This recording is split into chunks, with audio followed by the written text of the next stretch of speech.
Very, very excited to get to the Rude Guest Hotline. Rude makes the most reliable heating and air conditioning products in the DMV. And welcome on Mr. Frank Herzog, my buddy, to the program. Frank, how are you, sir? Good. BMitch, how you doing? I am great, Frank. What's going on, man? Let me tell you something before I forget it.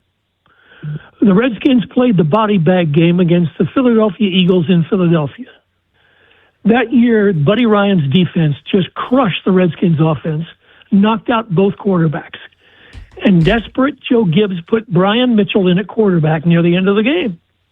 Brian Mitchell drove him down the field, and if I remember correctly, they scored a touchdown. Yep. But I do remember that Sonny Jurgensen smiled and said he was very proud of what you did because it was such an outstanding accomplishment. Oh, appreciate that. That's really cool, Frank. Frank, you were the soundtrack to my youth, man. I remember so many games being in the car with my parents and listening to you, Sonny and Sam on the call. Obviously, the greatest era of football this organization has ever known was with that trio calling every game. What are some of your favorite memories of Sonny or just of that time? Because Sonny was right there next to you. We had a lot of fun, didn't we? Mm-hmm. And I think you see, my memory's gone to hell. And so, but the things I remember about Sonny was he was such a great guy to be around. I became a fan of Sonny Jurgensen. And he was an idol in Washington, D.C., probably the biggest. People wanted to be around him all the time. Sonny was smart. He may have been the most competitive person I ever met, and he loved football. I remember at training camp one year, he was playing catch with a rookie tight end from Howard. I can't remember his name. Jimmy Johnson. Jimmy Johnson. He threw about 4 balls, and then on the 5th ball, he threw a curved ball.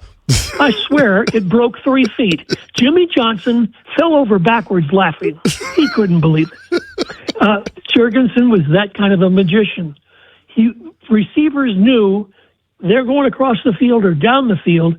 They can go as fast as they want, whatever they want to do, because when the ball arrives, it's going to be right in their hands. He was that good. And I think, Vince Lombardi said it all. If he'd had Sonny in Green Bay, they would have never lost. Wow. That's incredible. That's a great damn statement there. Frank, this is incredibly specific, so I totally understand if you don't remember this. The 91 team was obviously a freight train, an absolute freight train. And I was at the game when it was I believe at that point it was like both teams it was Houston playing in RFK, the Oilers visiting the Redskins, and both were in first place in their division. And I don't remember why, but my father and we had to leave early. The game eventually went to overtime. But we're listening to you guys on the call, and the Oilers had a kick to win it in regulation.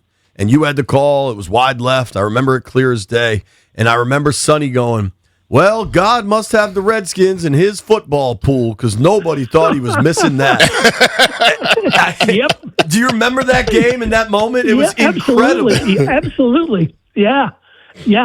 And I remember, that booth was iconic, and it was suspended from the upper deck. So when the upper deck moved, the booth would move a little bit. Oh. And I think it was that game. They went crazy when the Redskins won, and the booth shook to the point that we looked at each other in kind of a panic, thinking, we're going to go down. But that's the way life was. RFK was a wonderful place. Mm-hmm. Absolutely. Frank, in the many, many years you spent broadcasting and covering the Redskins, I'm trying to think, considering Sonny got to D.C. in 1964, obviously played here over a decade, and then was a broadcaster, lived in the city for so many years.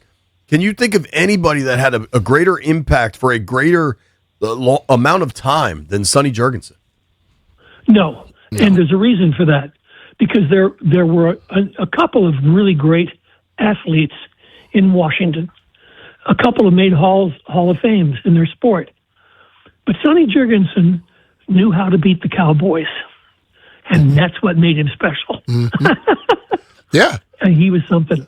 And I've never seen anybody who, if he made up his mind about something, get out of the way, because that's the way it was going to be. Yeah. Also, I think, I'm trying to remember, I've told other people this. In all of his years on Channel 9, and then with George Michael on Channel 4, he never picked against the Redskins. Yeah. Never. He always came up with a way that they could win the game, even though we all knew they were going to get killed. But I think also. He loved the Redskins. That was the point. He loved being in Washington. He loved the Redskins. I think I don't know if you guys know this, but when they told him that they were going to retire his jersey, he said, fine, but I'm going down as a Redskin, not as a commander. If you make me call me a commander, I won't be there. And they said, okay. And I think the thing about him, though, he was so approachable. And I think that right there, like athletes, a lot of athletes today they never let their guards down. Sonny guard was down all the time. And I think that is what made people like him so much. Because he went down to their level and never, ever tried to overshadow anybody. And you always had fun with him. Mm-hmm. I mean, he was just the best guy in the world to be around.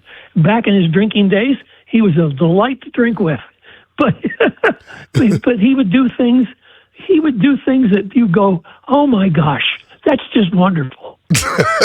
That's incredible. We got a caller, Frank. Yeah. That I got to ask you something.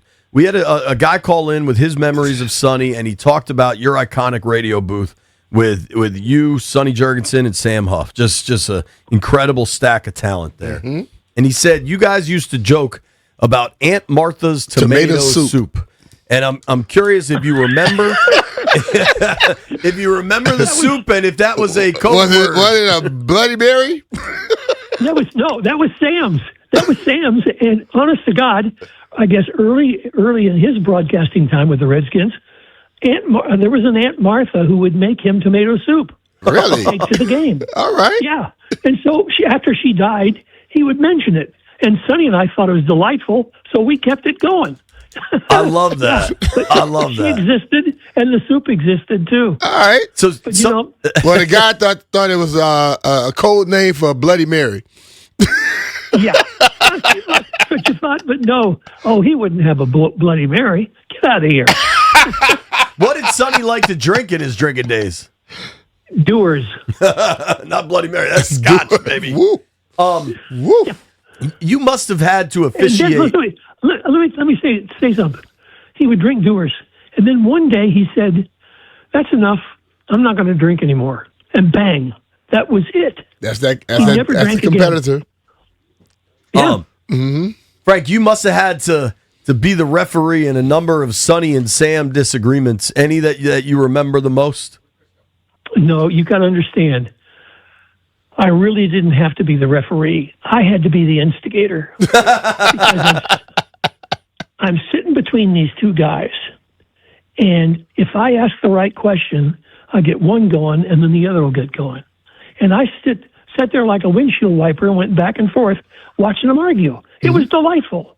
The thing I had to do that was the hardest for me is I had to ask the fan question, the stupid question, from people who don't know anything about football, so that they would give me an answer that fans would understand, and they were great at it. The only problem I ever had with them is if the Redskins fell behind badly, they would both shut up. They'd clam up. They'd be pissed. They'd be pissed off, and they wouldn't talk because Sonny would be mad at the offense, and Sam would be pissed at the defense, and they just didn't want to talk about it anymore. Boy, that was tough. Yeah, that's where I earned my money. That's where you earn your money right there. Well, at least in your era, there weren't that many, terrible games. Sadly, as things continued, there were a lot more. Mm-hmm. Frank, I'm wondering if I can ask a personal favor, just to wrap things up. The touchdown, Washington Redskins, is iconic and burned into my brain. Could you give us one just as we're heading out? No, let's let the memory live. I'll tell you, dude, I will tell you this. A guy called me one day and said, you realize this isn't the 91 season. He says, "Do you realize every time the Redskins score a touchdown, you say touchdown Washington Redskins?" I said, "Yeah." He said, "Well, I wish you wouldn't do that so much." And I said, "Well, call Joe Gibbs and tell him to stop scoring touchdowns. Kick field goals." What else they want you to do? Yeah, what a hater. Yeah. Come on. No, You should have just stopped passed doing him that. on to me. I would have gave him an answer for you. Wouldn't have been that nice you either. would. I bet you would. Oh, yeah. Frank, sincerely, thank you for Appreciate making time you, man. for us, man. Thank Thank you you. very much. My pleasure. BMitch, it's good to hear your voice. Oh, you too, Frank. Take care, man. Oh, man. Frank Bye-bye. Herzog, absolute legend in this town.